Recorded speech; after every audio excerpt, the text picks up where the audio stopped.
Mga kaibigan, mga kababayan, lalo na kayong mga OFWs sa United States, Canada, Australia at sa buong mundo, welcome sa ating political deep dive. Ngayon pag-usapan natin ang isang topic na mainit, no? Ang impeachment ni Vice President Sara Duterte. Pero teka, parang nawawala na ang gana ng mga senador, no? Anong nangyari? Is this a case of political fatigue o may mas malalim na dahilan? Kung ikaw ay isang kabataan na gustong-gusto ng political chismis with the side of critical thinking o isang OFW na miss ang Philippine politics, this is the video for you.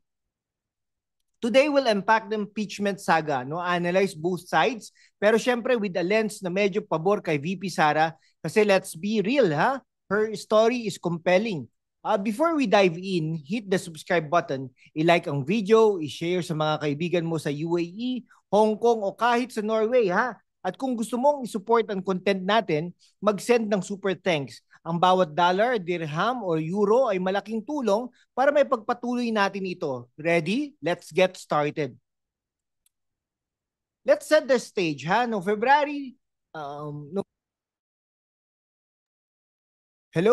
February 5, 2025, mahigit 200 congressmen ang nag-endorse ng impeachment complaint laban kay VP Sara Duterte. Ano ang charges? Betrayal of public trust, graft and corruption, at high crimes, kuno dahil sa alleged misuse ng confidential funds ng Office of the Vice President, or OVP, at Department of Education or DepEd. Pero teka, parang scripted ang drama, no? Parang teleserye na may plot twist every week. Pero seryoso, bakit nga ba biglang nagkagulo? Ang House, led by the Speaker Martin Romualdez, push hard for this. Sabi nila, may evidence daw ng fund misuse, 612 million pesos daw ang involved. Pero si VP Sara, she's like, bring it on. Sabi pa nga niya, gusto niya ng bloodbath sa impeachment trial. Okay, that's our Inday Sara, hindi natatakot kahit pa sabihing may death threat siya laban kay President Marcos, First Lady Lisa Araneta Marcos at si Romualdez, no? True or exaggerated, let's unpack.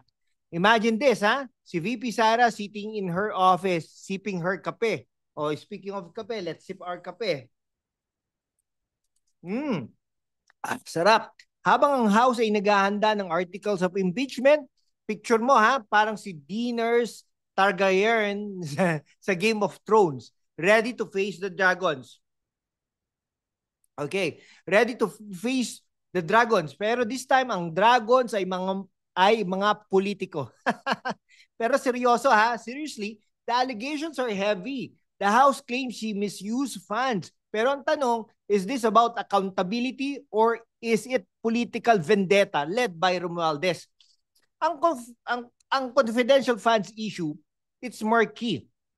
Ang OVP at DepEd under Sara used these funds for programs like educations, initiatives, and community outreach. Pero sabi ng critics, nasaan ang transparency?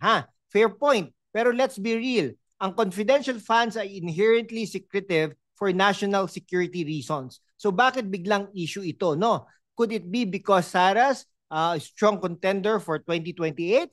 The Dutertes have always been a political powerhouse, and some say this impeachment is a way to clip her wings before she flies too high. Kung curious ka sa full details ng confidential funds, i-comment mo sa baba, spill the tea, at baka gawan natin ng follow-up video. And don't forget to like and share this to your friends in Saudi Arabia or Japan.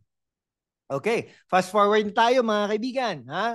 Ngayong May 2020 to May 2025, the Senate was supposed to start the impeachment trial prep on June 2. Pero biglang sinabi ni Senate President Jesus Escudero, postpone muna to June 11, no? Ay talaga, bakit? Sabi nila, priority daw ang LEDAC bills, yung mga urgent legislative measures. Pero teka, 6 sessions days na lang ang natitira sa 19th Congress. Parang high school student na nag-cram sa thesis, no? Pero seryoso, may mga senador na parang nawawalan na ng gana. Si Senator Jingoy Estrada, halimbawa, sabi niya, we're not abandoning our duty, pero let's focus on lawmaking first, no? Okay, pero si Senator Risa Ontiveros, she's like, hello, delaying this is unconstitutional. Okay, talaga. So ano ang drama ni Risa? No? Is the Senate dodging the impeachment because it's too hot to handle? Or are they just prioritizing the people's needs? Now, picture this, ha? Ang Senate, parang barkada na nagpa-party. Pero biglang na-cancel kasi may group project na due. Pero sa totoo lang, the Senate's delay might be strategic. With only 6 session days left, parang sinasadya nilang i-postpone hanggang sa next Congress. And guess what? The 20th Congress might have more Duterte allies, no? Like Bato de la Rosa and Rodante Marcoleta, Bongo. So, is this a win for Sara? I think so. Ang Senate's hesitation is it's a sign na mahina ang case laban kay Sara. Si Marcoleta na senator-elect, sabi niya, mali ang batayan, mali ang proseso, no? The impeachment is built on shaky grounds. Plus, after the May 12, 2025 midterm elections, Sara's allies gain seats, no? Analysts say she might have 12 to 14 senators on her side, enough to block the 2/3 vote needed for conviction. So bakit pa itutuloy ng Senate kung mukhang acquittal ang ending, di ba? Ano sa tingin mo? Is the Senate scared or just strategic? I-comment mo below at i-share sa mga kababayan natin sa Germany, Sweden o kahit sa Cayman Islands. Okay, let's break down the charges. Una, betrayal of public trust and graft dahil sa alleged misuse ng confidential funds. Pangalawa, yung sinasabing death threat kay Marcos, Liza at Romualdez. At pangatlo, conduct unbecoming of a VP. Conduct unbecoming? Parang sinasabi nila, Inday, masyado kang fierce. Okay, pero let's be fair. The House claims may solid evidence daw, 612 million pesos na confidential funds na di umano na misuse. Pero si Sara, she submitted a counter affidavit sa DOJ denying the death threat charges. Sabi pa nga niya, I want a bloodbath, no? Talagang that's not a guilty person talking, no? That's someone ready to fight. Isang araw, si VP Sara habang nag-aayos ng kanyang defense team, no? Parang si Erin Brockovich, digging through documents to prove her innocence, no? Her legal team is on full throttle and she's confident na kaya niyang labanan ang charges. Pero ang tanong, is the evidence against her legit or is this a political witch hunt? Ang death threat issue, it's overblown, Sara's statement was taken out of context. She was expressing frustration, not plotting murder. And the confidential funds, the OVP and the DepEd have programs that rely on these funds like anti-insurgency efforts and education projects. Kung may irregularities, bakit ngayon lang nila ini-issue, no? Seems like a convenient way to tarnish her image before 2028. Plus, a Pulse Asia survey in March 2025 showed 51% of Filipinos disagree with the impeachment. The people are with Sara. That's I'm sure about. Kung Team Sara ka, i-type mo sa comments, Inday Sara laban. At i-share sa mga kaibigan mo sa Italy, South Korea o France. Kung may super thanks ka, send it our way para mas marami pang ganitong content. Okay, this impeachment isn't just about Sara. I-zoom out natin, It's a battle of political dynasties. Marcos versus Duterte. Okay, si Presidente Marcos, sabi niya, he's open to reconciling with the Dutertes. Pero parang PR move lang yun, Okay. Meanwhile, si Sara's dad, former President Rodrigo Roa Duterte, is detained in The Hague for ICC charges. Okay, and yet he won as a Davao City mayor, okay, in the last election. Okay, di ba? And yet he won as a Davao City mayor in the 2025 elections. That's the Duterte brand, unshakable. Globally, this matters to OFWs. Why? Kasi the Philippines' political stability affects our economy, remittances, and international relations. Kung ma-impeach si Sara, it could shake investors' confidence. Pero kung ma-quit siya, it strengthens her for 2028, which could mean continuity of Duterte-style governance. No? For our kababayans in the US, UK, or UAE. This is your future too. Imagine the Senate as a reality show. Impeachment Island. Si Sara ang main character, no? Dodging traps set by the Marcos camp. Pero plot twist, her allies in the Senate are like immunity idols. The question is, will the Senate vote based on evidence or political loyalty? Okay, the Marcos camp might be pushing this impeachment to weaken Sara's 2028 presidential bid, but with her allies gaining ground in the Senate, plus her strong support in Mindanao and OFW, no? And among OFWs, she's not going down without a fight. The delay to June 11, it's a sign na natatakot ang Senate na magkamali.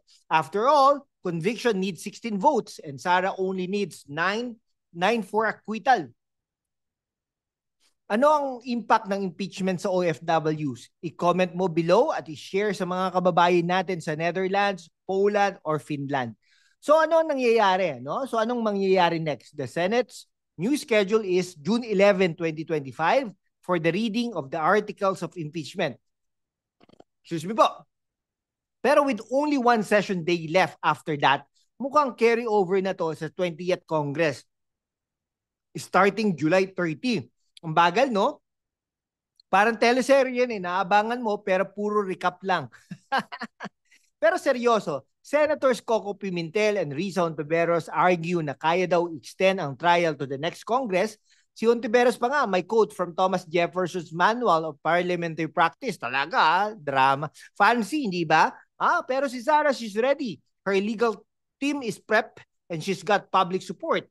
A Pulse Asia survey shows 51% of Filipinos are against her impeachment. That's half the country saying, leave Inday Sara alone.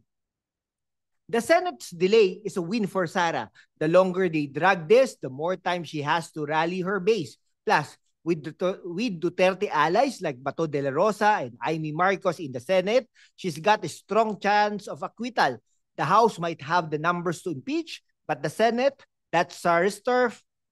Kung gusto mong malaman ang susunod na kabanata, hit that subscribe button, turn on notifications, at i-share sa mga kababayan natin sa Switzerland, Austria, or New Zealand. So, mga kaibigan, ano ang natutunan natin? The impeachment ni VP Sara Duterte is more than just a legal battle.